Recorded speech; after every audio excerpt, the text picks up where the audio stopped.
Thank you very much, Long, for the introduction. I'm delighted to be here. It's a little bit early in the morning. I'm, I'm not totally awake yet. It's 5, 6 a.m. here in California. Um, I what I want to do. I thought that was a great talk, by the way. Uh, I'll say more in a moment. What I want to do is give some background. Again, this will be historical, slightly different view of history, and I want to go a bit further back even than Carlota went. Um, but I want to lay out a context and zero in more on AI itself. Um, the first thing I want to say is that I'm a huge fan and learned an enormous amount from Carlota Perez's book, Technological Revolutions and Financial Capital. Um, I learned more from Carlota's work than I did in all the theoretical economics classes I took at UC Berkeley. So thank you. And I'm delighted she's here this morning and other people as well. But thank you indeed, Carlota. Wonderful. What I want to talk about is um, slightly different.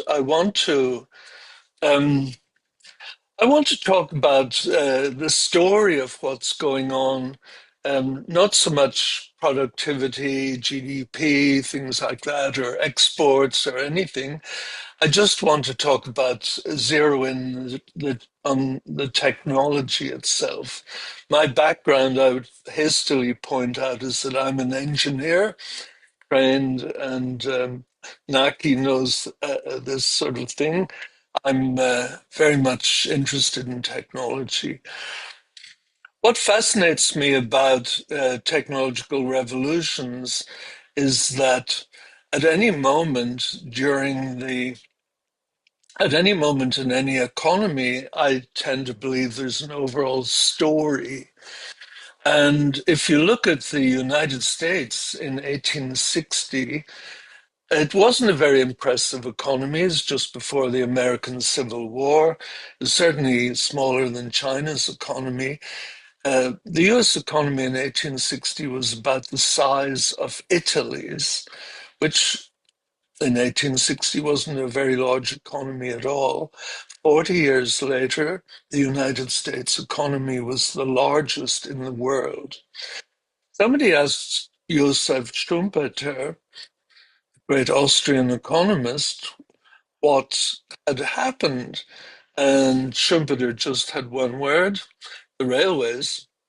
They connected the two sides of the continent. Similar things happened in Canada. And all the production, all the agricultural production of the day that was in the middle could be transported to either side, and suddenly there was a unified economy. I don't want to oversimplify here. What I want to emphasize is that one technology can dominate for a particular set of decades and make enormous transformations in an economy. And we've just heard a very good theoretical set of ideas for that from Carlota. Obviously, at the moment, what we have is what I call the digital revolution or the ICT revolution. And that's been going on certainly in nascent form since the 1960s, 1970s. I've lived through most of it, and I'm sitting here this morning in the middle of Silicon Valley, so I've watched it up close. An interesting thing about the digital revolution is that it keeps morphing. It's not one story dominating. It might be mainframe computers, and then maybe in the 1980s, personal computation.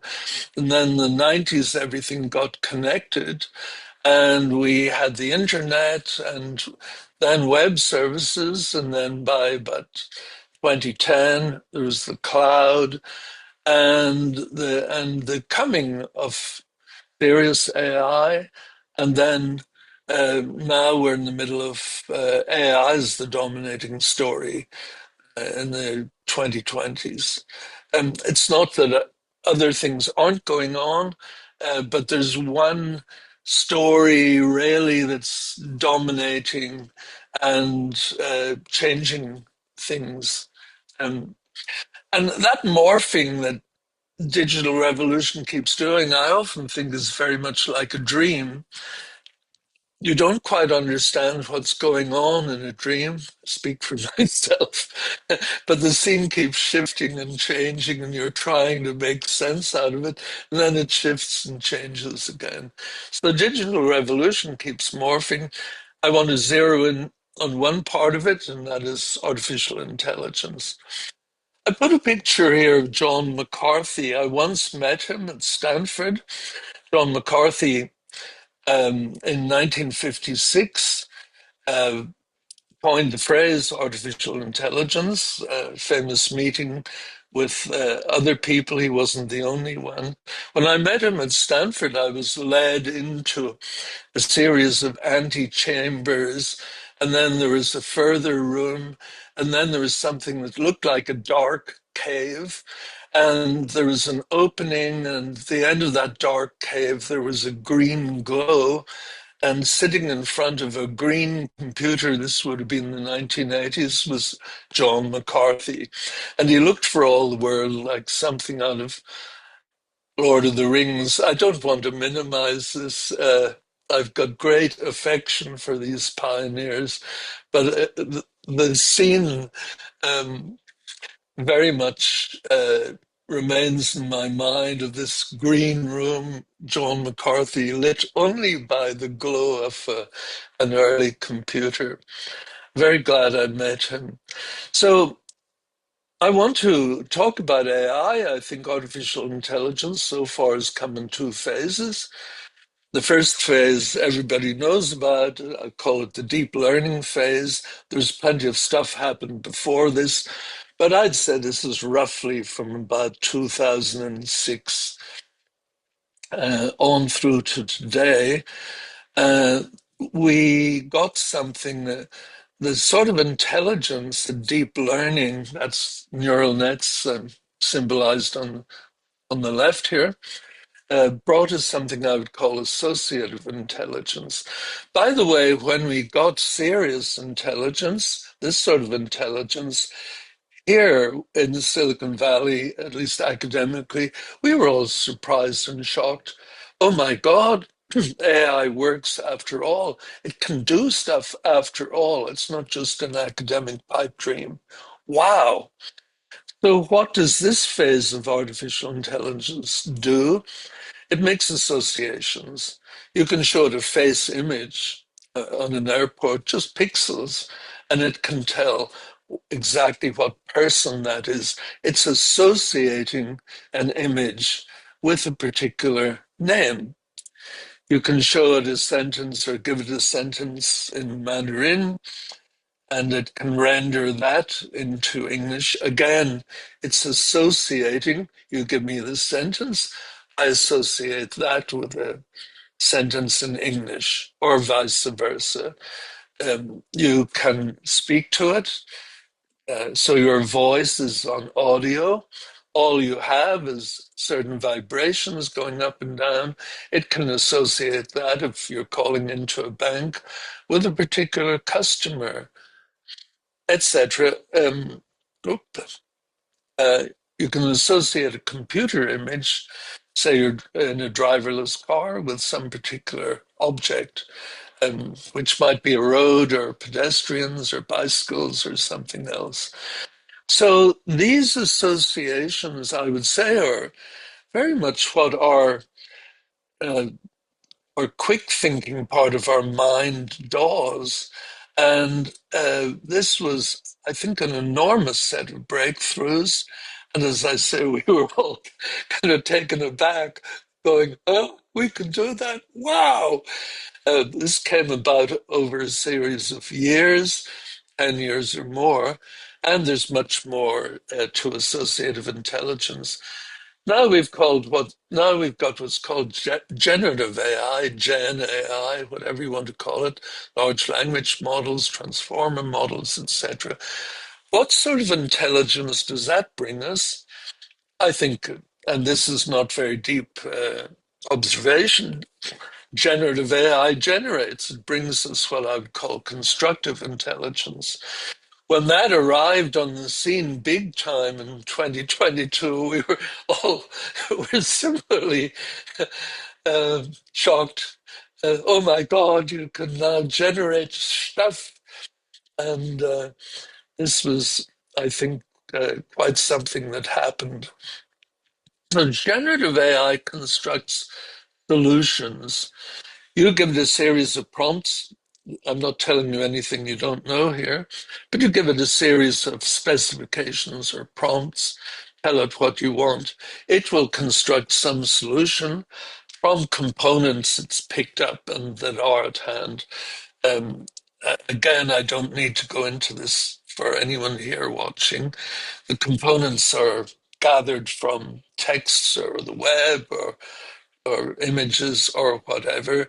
And this type of solution type of AI, given the right prompts, is putting together some organized set of components, much as if you ask me to give a legal argument, I'm not a lawyer, I will put together components to make an argument or a brief. So we're in an age where we can suddenly construct.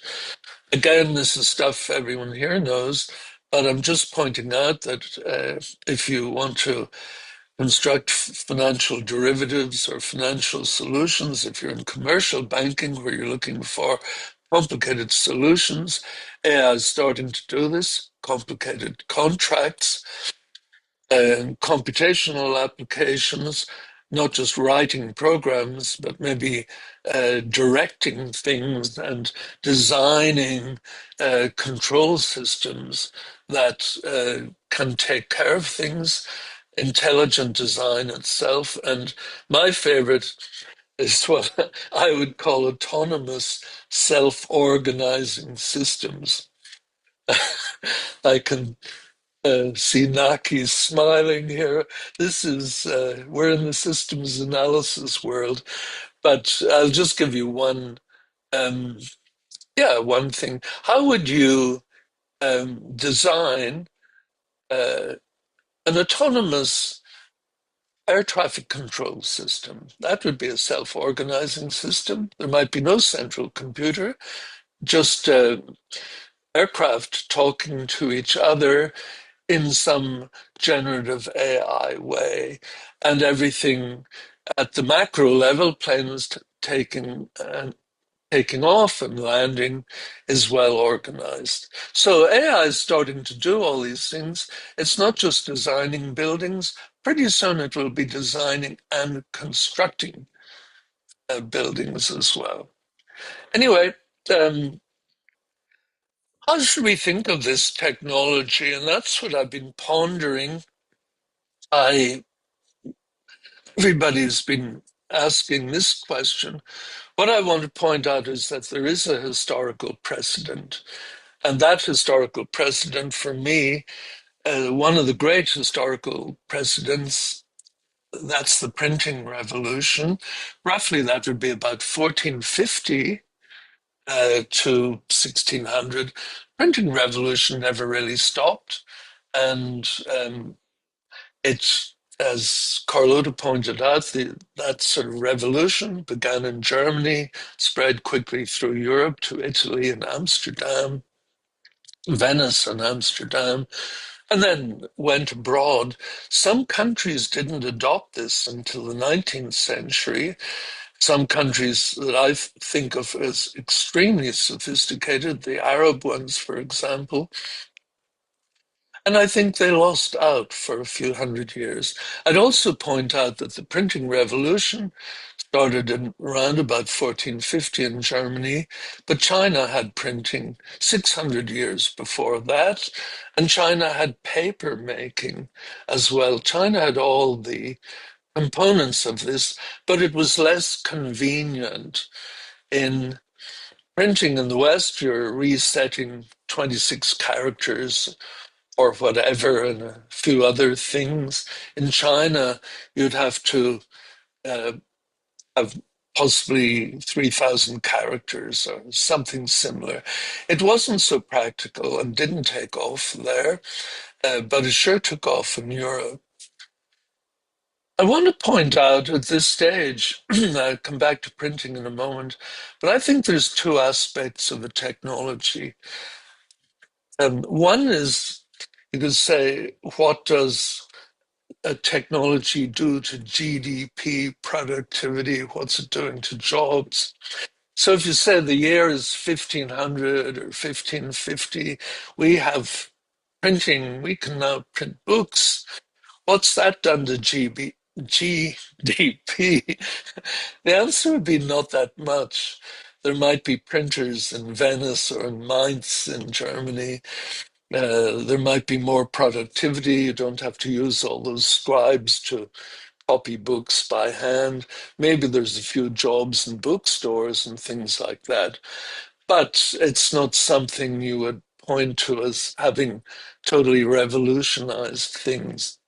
On the other hand, and I think this distinction is elementary but overlooked, um, any new tech, not every new technology, but most important technologies, when they come along, they act as an enabler for some new set of activities. They act as a container for new activities, or if you like, they open up a new world. Whereas humans, we can do new things that we hadn't done before. And this distinction, as I say, is elementary, but it's not usually pointed out. I go to conference after conference, and people ask, what about digital this or that? What about AI? And somebody points out, well, it's not making much change in productivity. Why should it? But maybe it's opening a new world. What new world did printing open up? Oh, limited number of bookstores, but my God, did this change the world? Information became public. Before the printing revolution, if you wanted access to knowledge, you had to befriend an abbot in a local monastery. You had to go there. Books were brought, those were chained to a desk so you couldn't run off with them. There might be monks hovering, this might be in 1300, and you might be able to limitedly copy some if nobody was looking, etc. Once we had books, once we had manuscripts and pamphlets, knowledge or information could be held individually. I could have them in a room I call a library.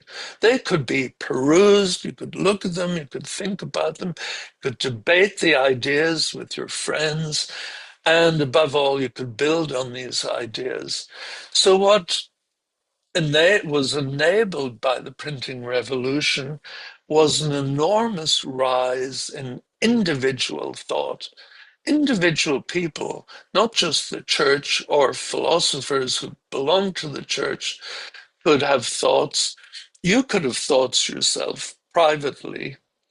And here are some examples. This is Martin Luther, probably around 1520 or so. He had a lot of individual thoughts, again in Germany, in Wittenberg, and printed around 2 million pamphlets. He had other theological ideas than standard ones. Those ideas went out there, became successful. It's called the Protestant Revolution, and had many different facets or downstream in over the next 2 or 3 centuries. And this wasn't all roses. It was not all what you might call a cup of tea or a picnic. It led in Europe to about 150 or 200 years of warfare. These were individual ideas. motivating armies to go to war against individual ideas, motivating other armies. Um, I'm from Northern Ireland, from Belfast, and I can attest that such warfare lasted up until the year 2000. It's still going on to some degree. So this was a powerful set of ideas. I'm focusing here on what was enabled by the technology, not the technology or many booksellers there were. Similarly, this is Nicholas Copernicus, early scientist. That picture there's from about 1543 or so. Believed that had managed to prove to his own satisfaction, using printed material, that the sun was at the center of our universe. Published this, or this was published 2 or 3 days after he died. He's a member of the Catholic Church, couldn't afford to rock the boat too much, so he conveniently died, and then his ideas were published. I sometimes think that's not a bad strategy. But what I'm pointing out here is that modern science came along, and modern science in turn led to modern technology.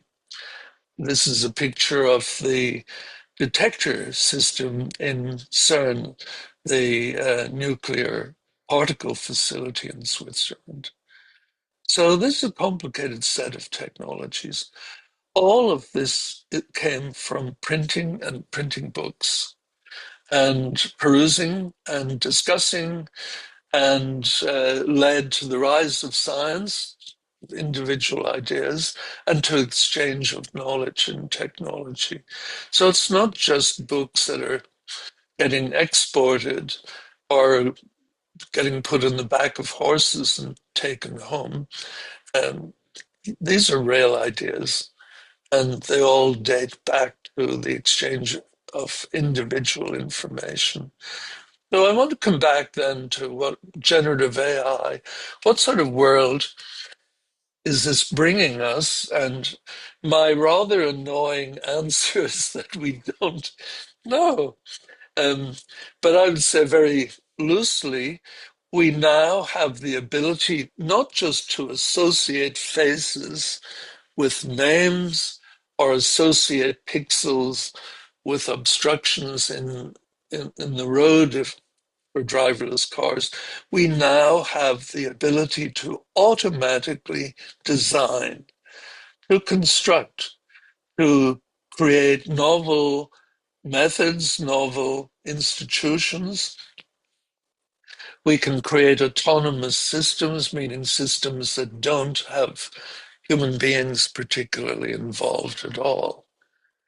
So I want to just pause there for a moment and point out a couple of things about this. Um, there's no limit to this. If you can construct from an alphabet or from a dictionary of words, be that in Chinese or in English or German or anything, you can construct sentences and ideas without limit. On Humboldt, I think 1830 something, pointed out that language is the infinite use of finite means. So you can construct and construct from those constructions and construct from constructions made from those constructions, be that in art, in music, in architecture, in industrial design, in institutions. We are in a brave new world. And that's bringing us what I'd call a novel world or novel arrangements. And it's a world we cannot foresee. I want to point out very quickly, and I say this with some glee, uh, if we cannot foresee the world that's coming, we can't plan. And I think part of the upheaval that's going on at the moment, upheaval all over the world, is that we don't know what the bleep is coming. We have no idea what's coming down the road in 5 or 10 years' time, whether we'll still have jobs or what sort of world we're heading to. And I think we're a little bit unseated or unsettled because of that.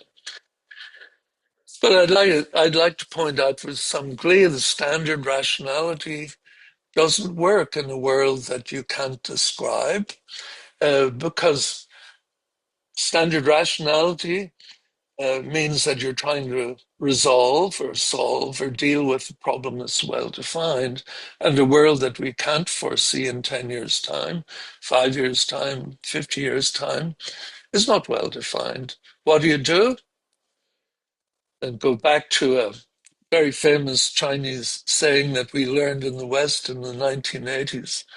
I think it was from Dang. Um, Crossing the river, we cross the river by feeling the stones. You have to sort of make your own way across the river, put your feet out and say, okay, I can get this bit, I can get that bit. We're in a new world. Last thing I want to point out is that for this novel world of novel arrangements, I think it's not so much that we need policies, we certainly do. We need whole countries, China's one of them, leading the way.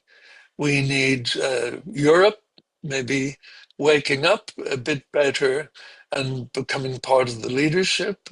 We need AI, where I'm sitting in Silicon Valley, to be developed. I'm all for what's happening, not completely all for, I suppose, but what's happening is extraordinarily useful and extraordinarily interesting and possibly very good. But I do think we need some thoughtfulness about the whole thing. And I would put it this way. I think we stepped onto a bus and we don't know where the bus is heading. When I was a child, you could take a bus tour. It was called a mystery tour. And you'd get on the bus, and if you were on vacation, it would take you somewhere to some town or maybe into the mountains, and you didn't know where it was going. And that was exciting and interesting. So we're now on a bus, and we don't know where it is going. Lastly, I think that as humans, we don't need, of course, we need food and shelter. Of course, we need comfort. We need longevity. We need better health, etc. But I think beyond that, or even deeper than that, as human beings, we need challenge. We need a certain degree of autonomy. In other words, I don't want to be told what to do by some computer or some algorithm all my days. I'd like to have feeling that I'm able to do something. And as humans, we need challenge, not just climbing mountains, but we need the challenge of trying to make things work in our own way. It's not just about happiness. I think life is about meeting challenges and the satisfaction that comes from that.